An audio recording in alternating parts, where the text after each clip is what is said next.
Hello, this is Kerry Valentine at the Baker University School of Professional and Graduate Studies. I'll be your instructor for BBL 473 Project Leadership over the next 4 weeks. And in this first video of a series of 3, I'm going to give you a few hints and little clues on how to operate in this class. I know every instructor tends to set their classes up a little bit differently, and I do as well. But I wanted to provide these videos so that you'd have some sort of an explanation for how this particular class is set up, so you'll be able to do well. Over here, if you look for the course homepage or look for this copy of the textbook, that tells you you're at the course homepage. Of course, all the tools and resources I'm going to mention in these videos bounce off of the course homepage. And so, anyway, if you see that book up there, and of course the BBL 473 Masthead Project Leadership, that tells you that you're starting at the right page. Read these notes from me and then bounce on down. Of course, you're probably looking at the tutorials of the video right now, so hopefully you've already read these items. Right here, please notice that I've listed a student phone number there. I teach at a number of universities and do a lot of training, and so I have a dedicated line just for students or people that have trained that need to call and ask me questions. So please call that number if you feel like it's best to have a conversation over the phone as opposed to an email. And I'll be happy to work with you in that format or in that delivery of media. Now, down here, there's a news forum you'll notice. The news forum is if you have questions or concerns or something about the class that you want to bring up, and you don't mind me sharing that with the entire class so that they can get the benefit of the answers given, please go ahead and ask that question here on the news forum. Also monitor this. This is where I'll make some announcements that are generic to the class, so please check that out on a regular basis. Down here you're going to notice the class introductions form. This is not a mandatory form. It's not part of your grade, but I would appreciate it if you would introduce yourself.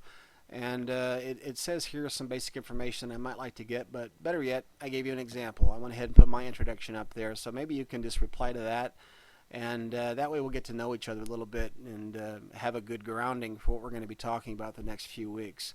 Back to the home page. I think I'm back to the home page. There we go. Right there, the next item you're going to see is a project leadership syllabus. You should already have that, but if not, there you go. You can reprint it out if necessary. Down below that, you have the writing across the curriculum rubric. This is important because this is going to determine how you're going to be graded. If you're in the area of, say, 6 or 5 here towards the top of the page, well, you're looking at A-B territory if you're around there. If you want to be more of a BC type student, you can come down here to 4 and 3, and that'll give you some information about how people end up with B's or C's. Low B's are C's in this class. If you go a little bit further, of course, you'll get down to the D's and possibly below.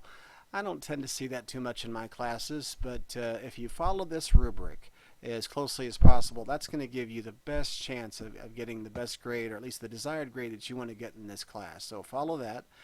Then we have what's called the discussion forum rubric, which tells you how you're going to be graded in the forums in this class. Of course, that's a little bit different than a written paper, but still, it's kind of the same idea when it comes to grading. If you want to get an A in this class, go over here to the far right column and look at distinguished, and that's going to tell you what you have to do here criteria wise in order to get that A, if that's what you're after.